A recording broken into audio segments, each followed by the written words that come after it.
Her følger en demo af Qwink PDF Out, en overbygning til C5, et modul til C5, som giver mulighed for at få ens udskrifter, de eksterne vel at mærke, faktisk også de interne, men få dem direkte over i en e-mail som vedhæftet PDF, for den vej igennem at opnå en enkel måde at få tingene ud til kunderne, en hurtig måde og ikke mindst en ganske gratis måde at sende e-mails på. Systemet fungerer naturligvis med noget meget banal basisopsætning, men til at starte med vil jeg vise to eksempler nu på henholdsvis et tilbud og et kontotog. Hvis jeg går på min ordre her på ordremodulet og skriver et tilbud, jeg har et par linjer på den, så skriver jeg til printer, og jeg skriver til den brugerprinter, der hedder PDF-printer, som jeg på den her C5 har sat op til at pege på mit PDF-program, som er eDoc Printer PDF Pro. Og det er kombinationen af de to her, som gør, at den vil blive fortolket som en e-mail og dermed blive overført til e-mail. Vi får en mailklient op nu, hvor alt er udfyldt på forhånd. Det vil ses her om lidt i opsætningen, hvordan den kan danne disse tekster, og det vil jeg komme ind på. Modtager e-mailadressen er naturligvis den fra ordren, eller hvis den er blank, den fra debitoren. Der er mulighed for at sætte fast CC på. I det tilfælde her har jeg sat min egen e-mailadresse på. Den vedhæftede fil er her med logo.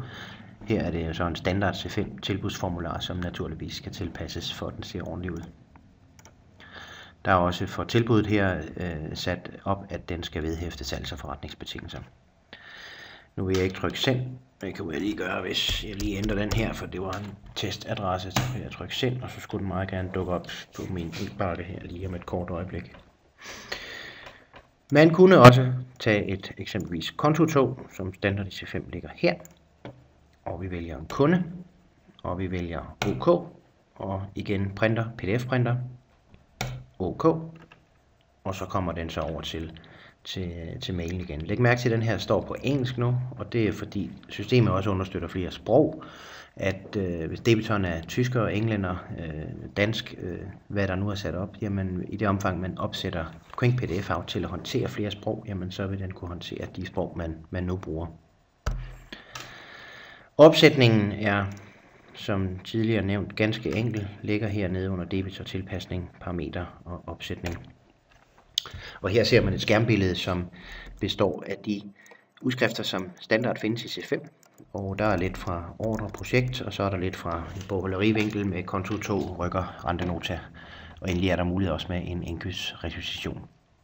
Det vi har sat op her i det her eksempel, det er tilbud og kontoudtog, hvor tilbuddet er sat op til, at den skriver den her tekst i emnedelen, og hernede angiver man, hvordan ens bodydel skal se ud. Læg mærke til de skarpe parenteser om nogle af værdierne, og det er det, der bliver oversat på afviklingstidspunktet, såkaldte tags. Den liste af tags, systemet er født med fra installation af, er dem her, men det er naturligvis muligt at udvide den her liste, hvis der er nogle specifikke ting, som skal fremgå af en eller anden mail.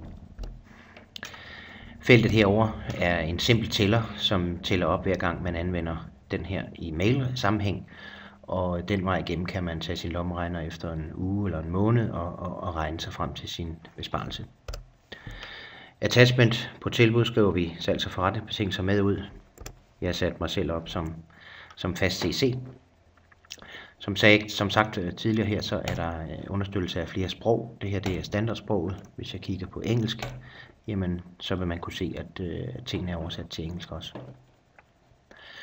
Der er en helt basal opsætning også. Alle PDF-dokumenter dannet ud af Qwink PDF Out bliver gemt og arkiveret her med det respektive navn. I filnavn til firmapapir, der gemmer man sit logopapir, så det passer. Der er mulighed for at sætte en fast e-mailadresse på. Det er eksempelvis for bogholderiudskrifter eller en faktura, så vil man referere til bogholderi@firma.dk. Brugerprinteren sættes op her, den brugerprinter, som trigger PDF-writeren. Hvis man forsøger at skrive til en e-mail, eller til en kunde, der ikke er en e-mailadresse på, vil den forfalde til standard Windows. Fonten kan man sætte op, men er mulig for at gemme afsendte. Som I så i eksemplet før, så åbnede den mailklient, men der er også mulighed for at sige send direkte. Hvis man ikke har en Exchange server, så kan man sende som SMTP. Endelig vil det fungere også under Lotus Notes, men det kræver en speciel indstilling. Der er mulighed for at sætte en returkvittering op, og som eksempelvis før, der har jeg så en Outlook-signatur, jeg bruger i stedet for selv med egne tags i bodydelen og skrive, hvem det er fra. Quink licenskoden er en kode, man får udleveret for at få systemet til at fungere. Det er basalt set opsætningen, så i runde tal så er det 1 til 2 timers arbejde, så er modulet installeret og sat op, og så er det køreklart. Som afslutning på demoen vil jeg vise endnu et flow med tilbud. Printer, PDF printer, OK, og så springer den over. Ganske enkelt at bruge. Tak for din tid. Jeg håber, at Quink PDF Out giver mening, og at interessen er fortsat intakt. Tak for det. Hej hej.